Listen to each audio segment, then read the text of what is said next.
Բարև ձեզ հարգելի բարեկամներ, խնդրում եմ գրանցվեք, տարածեք, հավանեք, այսօր խոսենք եւս մի շատ հետաքրքիր եւ օգտակար բույսի մասին, որը կոչվում է այրուն խմիք։ Այրուն խմիք ռուսերեն կրովո խլեպկա, լատիներեն կոչվում է Sanguisiba officinalis։ Շատ հետաքրքիր բույս է։ Վարդազգիների ընտանիքին պատկանող մինչև 1 մետր բարձրության բազմամյա խոտաբույս է, ծաղկաբույլերը հասկի նման են և առնա բոսորագույն և շատ հետաքրքիր գլանաձև, այդպես բույսը, որ թողունը բարձրանում են, նրանք կարմիր, այսպես գլխիկներով հեռի դաշտում, հեռու տարածությունից նույնիսկ նշմարվում են, տերևները այսպես լանցետաձև են, ցողունը ուղիղ, ունի նաև ընձյուղներ։ Ծաղկում է հունիս ամիսներին, պտղակալում է սեպտեմբերին։ Անհիշելի ժամանակներից բույսը օգտագործել են հատկապես հայկական ժողովրդական բժշկության մեջ, օգտագործել են տարբեր հիվանդություններ բուժելու համար։ Հիմնականում օգտագործում է կոճղարմատը, երբեմն նաև վերգետնյա մասը, այդ գլանաձև ծաղկաբույլը, ցողունը, տերևները եւ այլն։ Հարգելի բարեկամներ, բույսը պարունակում է արմատը եւ կոճղարմատը, մի շարք կարևոր քիմիական տարրեր, դրանք պարունակում է դաբաղանյութեր, եթերայուղեր, ամինոթթուներ, սապոնին, օսլա, վիտամին C, մանգան, մագնեզիում, երկաթ, կալիում, կալցիում եւ այլն, շատ հետաքրքիր բաղադրություն ունի եւ օգտագործում են տարբեր հիվանդություններ բուժելու համար տարբեր մասերը։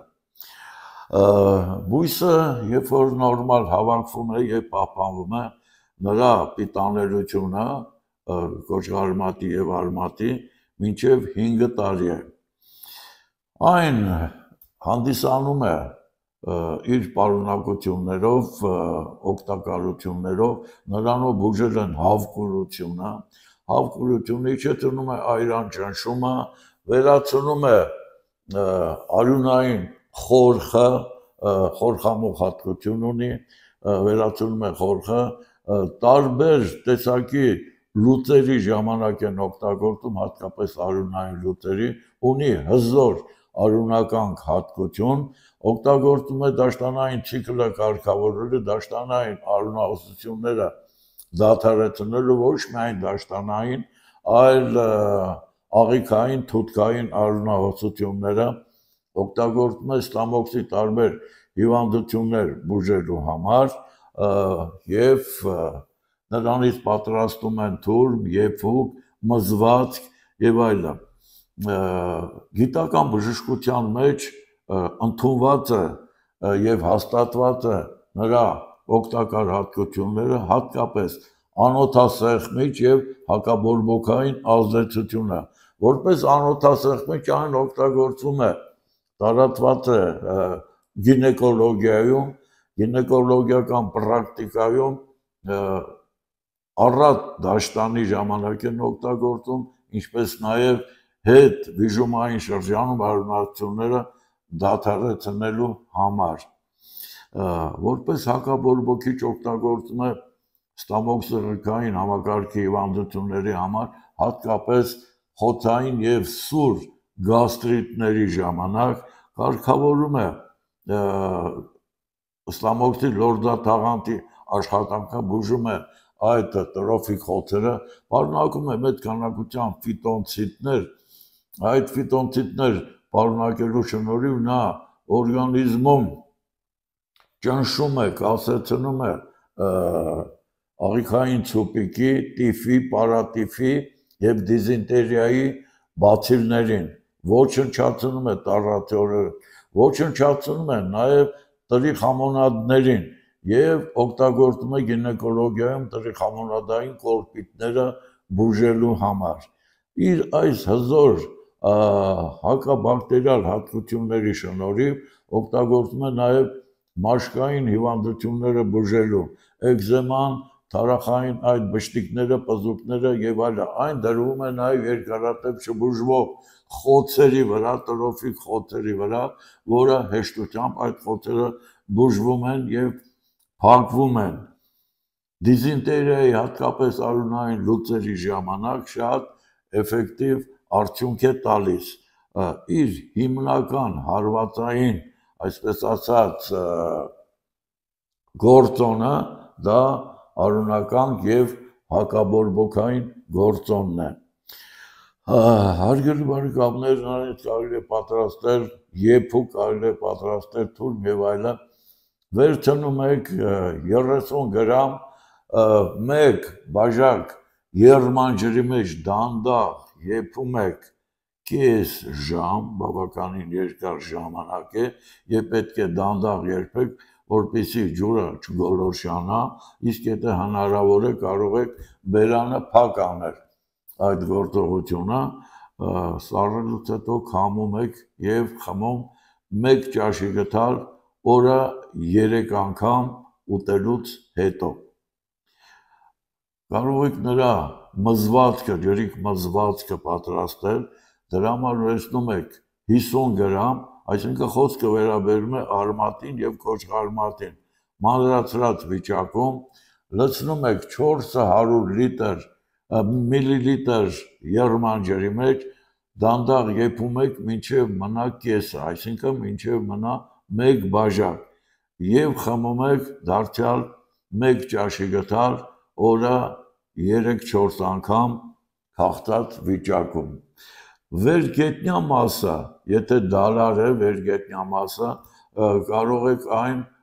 օգտագործել, կտրտել այդպես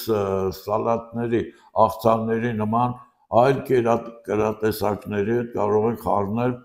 եւ օգտագործել, կամ վերգետնյա մասը չորացնելուց հետո տերևները, անդյուրները եւ այլն չորացնում եք եւ կարող եք խառնել կովիկ արաքի կամ վազելինի հետ եւ օգտագործել որպես քսու։ Կարող եք դարձյալ նրանից պատրաստել թուրմ,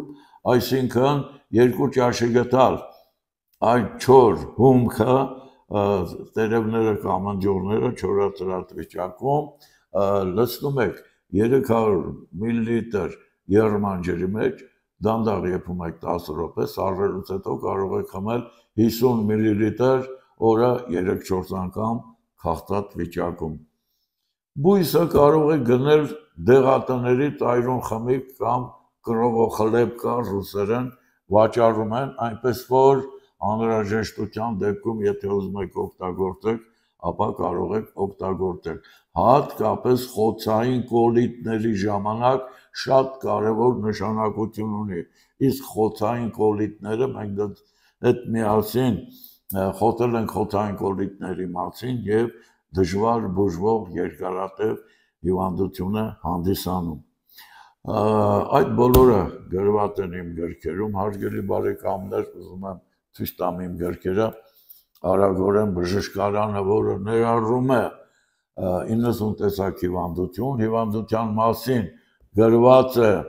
շատ ընդարձակ եւ տրված է բուժումը ժողովրդական բժշկության մեթոդներով, ունի իր պատկերասրահը, բույսերի գունավոր նկարներով, որոնց տակ գրված են 3 լեզվով, հայերեն, ռուսերեն, լատիներեն եւ քառալեզու բառարան գրքի հետևում, վերջում, այսինքն այդ 3 լեզուներին գումարած նաեւ անգլերենը։ Մյուս գիրքը Ալկամանը, այս գրքից այս վերջի նմուշն է, որը իմ ձեռքում է, պետք է նոր տպենք, բոլորը սպառվել է, ուրեմն պարունակում է 170 տեսակ հիվանդություն, որոնց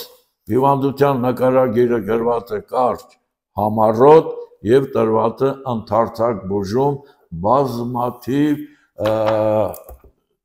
դեղատոմսեր, բուժամիջոցներ, այսպես ասած, եւ այստեղ հիվանդը կարող է ընտրել եւ փորձելով, եթե մեկը ինչ որ ներողություն չի օգնում, ապա կարող են անցնել մյուսին։ Գիրքը նույնպես ունի իր պատկերասրահը գունավոր նկարների, խնդրեմ, դարձյալ տակը գրված է 3 լեզվով նկարների, ունի հետևում քառալեզու բառարան եւ ամենակարևոր ունի մի հրաշալի հավելված, որտեղ տրված է նաեւ ժողովրդական բժշկության մյուս մեթոդները, բուժման։ Բայց ուզում եմ ես ձեզ այսօր ցույց տամ նաև իմ քսուկները, որին դուք ծանոթ եք, վերջի քսուկը, որը կոչվում է Կարինը, որը պատրաստեցինք մի քանի ամիս առաջ, հրաշալի արդյունք է տալիս, ամեն օր մենք նոր տեղեկություններ ենք ստանում այս քսուկի դրական հատկությունների մասին։ Հիանալի քսուկ է, ունի հզոր ցավազրկող հատկություն, ցանկացած ցավոտ տեղերին քսելու մկաններ, հոդեր եւ այլը, նույնիսկ այսօր կներեք դա ուրիշ ձև չընդունեք, նոր մի քիչ առաջ Բելգիայից մի կին էր այստեղ, երրորդ ներվի բուժման համար ուղարկել էինք եւ եկավ շնորհակալություններ հայտնում, շատ գոհ էր դիմային ներվի բորբոքման համար, նաև կոսմետիկ հիանալի քսուկ է դեմքի մաշկի համար, նա մաքրում է մաշկը, տալիս է փայլ, էլաստիկություն, հրաշալի ներծծվում է, ամենակարևորը շատ փափուկ նուրբ քսուկ է, մյուսը ծանոթ եք արդեն մեր հռչակավոր Անահիտ քսուկը, որի անունը դրել ենք մեր Անահիտ դիցուհու պատվին, գույնը դա բույսի գույնն է, որից պատրաստվում է քսուկը, մյուսը Աստվածամոր անունով դրեցինք Մարիա Սուրբ Մարիամի անունով, հրաշալի քսուկներ են, կոսմետիկ քսուկներ են, մաքրում են դեմքը, տալիս են փայլ, էլաստիկություն, սնուցում են, լավացնում են այրան շրջանառությունը եւ այլն։ Հարգելի բարեկամներ, եթե կունենաք հարցեր, կարող եք գրել կամ զանգահարել, իսկ տեղեկատվության եւ բուժման համար դիմում եք Պուշկինի 38 ցտեսություն, միշտ նոր հանդիպում։